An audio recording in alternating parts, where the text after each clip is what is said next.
vam fer una presentació del llibre a Girona, a la llibreteria, i el Felip Ortega, un llibreter excel·lent,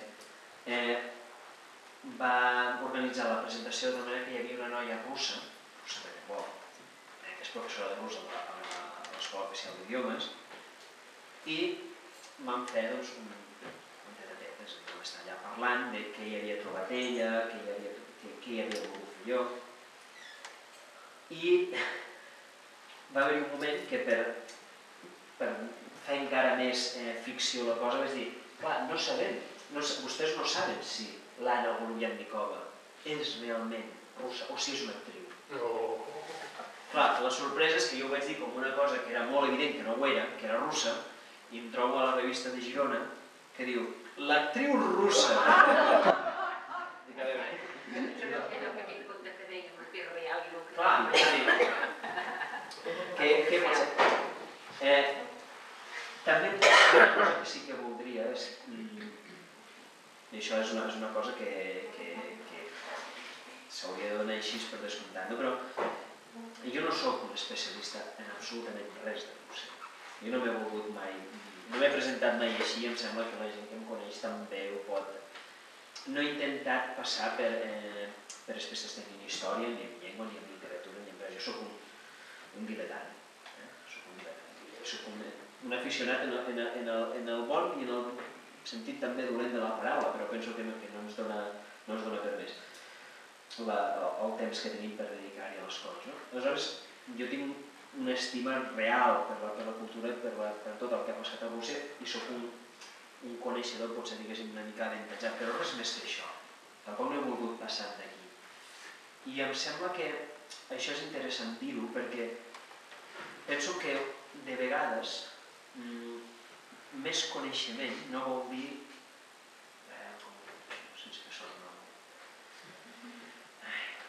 més coneixement no voldria dir també més literatura, sinó que podria acabar sent això un tractat. No vull dir que no n'hagi d'aprendre més, òbviament he de llegir molt més sobre moltíssimes coses, però jo no volia fer una cosa que fos un tractat d'erudició sobre Rússia. No volia que això fos un llibre que es pogués agafar com una forma de conèixer a Rússia. Em sembla que és una forma de conèixer més a nosaltres mateixos, ras i curt. El que passa que hi ha un pretext, i el pretext és Rússia. Tot és ficció, fins i tot la portada. La noia aquesta que surt aquí no és russa, sembla russa. Tothom diria, ostres, sembla russa, però per què sembla russa? Podria ser una camperola, podria ser una noia del Montseny, no? És a dir, aquesta noia és la protagonista d'un anunci d'un sabó noruec dels anys 50. O sigui, aquest anunci encara es pot consultar per internet, és d'una fàbrica que es diu Crystal Greensepe vol dir sabó verd, i estava, l'hem retocat una mica, però és un anunci gairebé que és ben bé igual, i això estava en una placa oxidada en un poble de Noruega. Va ser la foto que vaig fer. I aleshores simplement la vam posar aquí davant, que això potser fins i tot té drets d'autor i no ho hauríem d'esgomar gaire. Des de la portada fins al final tot és mentida. Tot és mentida. I d'aquí també la voluntat de seguir amb la mentida fins al final, que era aquesta cosa de dir, ostres, i si ho traiem com una antologia real? També és en aquest discurs crític i en aquesta reflexió paròdica sobre la posició literària que es defensa, hi ha una certa defensa, per dir-ho així, d'una mirada realista, d'una atenció a la realitat que no és contradictòria, però alhora és paradoxal amb aquest tot és mentida novel·lant, en aquesta impostura i en aquest joc molt metaficcional i fins i tot com una via d'actualització i de superació del paradigma postmodern, on això tot és mentida, tot és ficció, però deixant de banda les versions lúdiques i merament, de jugar per jugar, on aquí el que hi ha és una voluntat de mirar el món i de dir el món, però amb aquests mecanismes que juguen a fons amb les possibilitats de la ficció, de la reflexió, de l'assaig, de la biografia, de tot el joc que això em sembla una cosa interessant. Sí, jo el que també pensava en aquest sentit és que, esclar, el que diem la veritat de les mentides, no? I, per exemple, quan va haver el moviment de la literatura engatjada del Sartre, el Sartre va dir que s'havia de fer novel·la, que era el gènere més adient per reflectir la realitat, vull dir, més que unes memòries, una novel·la, la ficció, ni la poesia, no? La novel·la, la ficció, perquè possiblement arribaves més lluny amb una ficció, que és el que em sembla que ha passat amb aquests contes, que no pas amb una realitat, no? Un discurs realista, és això. D'altra banda, penso que ha fet bé de signar perquè he vist que ja és la segona edició. Ha passat els 300. Sí. No, aquesta cosa de la ficció total tenia sentit perquè, clar, això també de vegades no s'explicaven les coses, com ho diré això, ja? Clar, si a mi m'expliquen que hi ha un país tan gran com Rússia, que hi fa tant de fred, que han enviat una bossa a l'espai, que van fer una revolució, que es deia Rússia, que després es va dir Rússia i ara es torna a dir Rússia, que un menjador a Rússia pot ser perfectament el mateix, però on abans hi havia la icona, després hi va haver-hi el retrat de Stalin i un de Khrushchev, i després torna a haver-hi l'àguila amb els dos caps. És a dir, clar, hi ha un contingut de ficció en aquest país que és enorme i que penso, per a mi era l'única possibilitat, Rússia era l'única possibilitat de fer un llibre com aquest. Per què? Perquè, en primer lloc, és una cultura que és occidental, en molts aspectes és occidental, en molts altres aspectes no és occidental. Té moltes característiques similars a les nostres, però a la vegada és molt allunyat de les nostres. I a la vegada em passava una cosa, que és que jo tenia, en moltes cometes d'això, molts coneixements de Rússia, però a la vegada hi havia moltes coses que desconeixia, cosa que no passa en altres països. No perquè ho conec, sinó perquè són realitats més properes. Per exemple, un llibre de contes americans hagués estat molt més complicat, perquè segurament fins i tot els lectors d'aquests contes russos, o molts dels lectors russos, o faig generalitzacions, si jo ara digués Nova York, tindrien al cap com a 400 imatges de Nova York. Però si jo dic Moscou, algunes, però moltes no, o no tantes. I si jo dic ja Sant Petersburg, o dic una ciutat qualsevol, i Samara, o Kharkov, no en tenim. O tenim imatges molt genèriques que podríem aplicar a molts llocs diferents. Però a la vegada donava un espai de prou recorregut com perquè això passés. Com en 15 altres països, la Xina segurament també, que tenim el Manel Oller, que és especialista en tot el que fa la cultura xinesa, la Xina segurament donaria també un espai com aquest. O l'Índia, clar, soc absolutament llec i tinc un coneixement molt parcial i molt petit d'aquests dos països.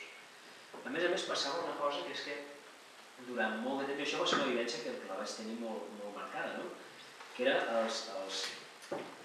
l'osmosi aquesta dels anys 80 entre Rússia i els Estats Units.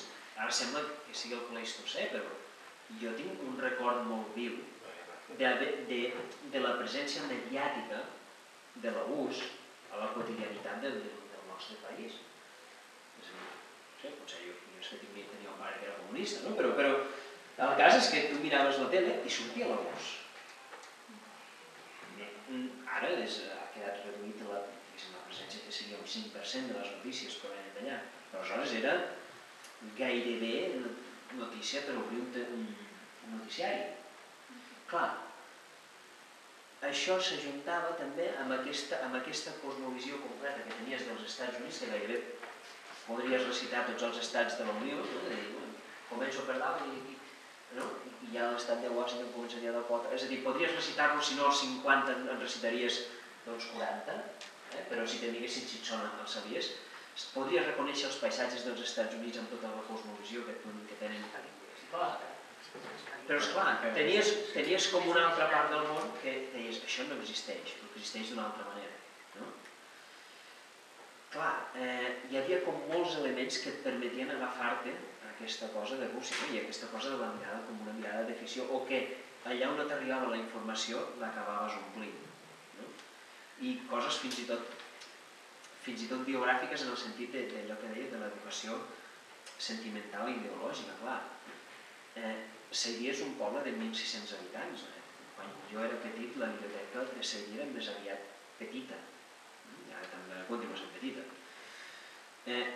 Llavors, clar, els pocs llibres que tenies, és a dir, aquí parlo d'una història de la Segona Guerra Mundial, que les Argos Vergara eren 5 volums, eren 3 de la Segona Guerra Mundial i 2 de les guerres de la postguerra, que clar, tenies gairebé, jo tinc al cap les imatges d'aquests, ara el podria mirar i me'n recordaria de totes les imatges que tinc allà.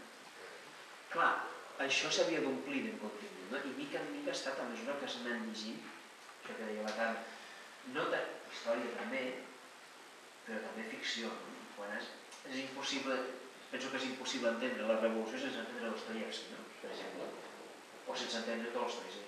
Quan tu veus el que passa a la Txetxènia, doncs llegeixes Hadji Murat, que és un relat de Tolstoi que va servir allà mateix, i clar, torna a explicar-te què és Txetxènia.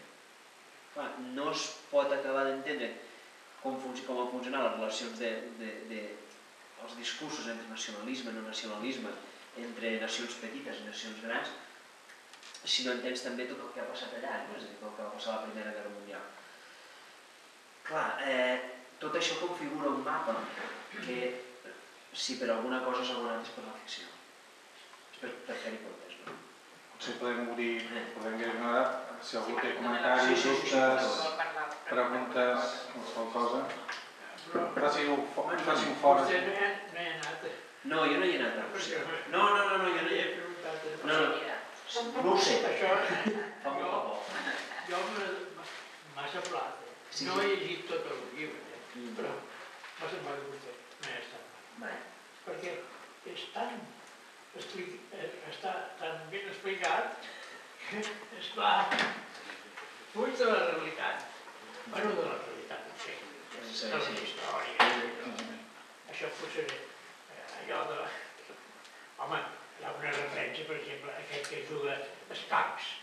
Bueno, potser hi ha una mania dels escacs. Però bueno, això és una referència. Ara, només he llegit 4 o 5, però vostè té un ritme d'explicar les coses que per mi és prodigiós. Moltes gràcies.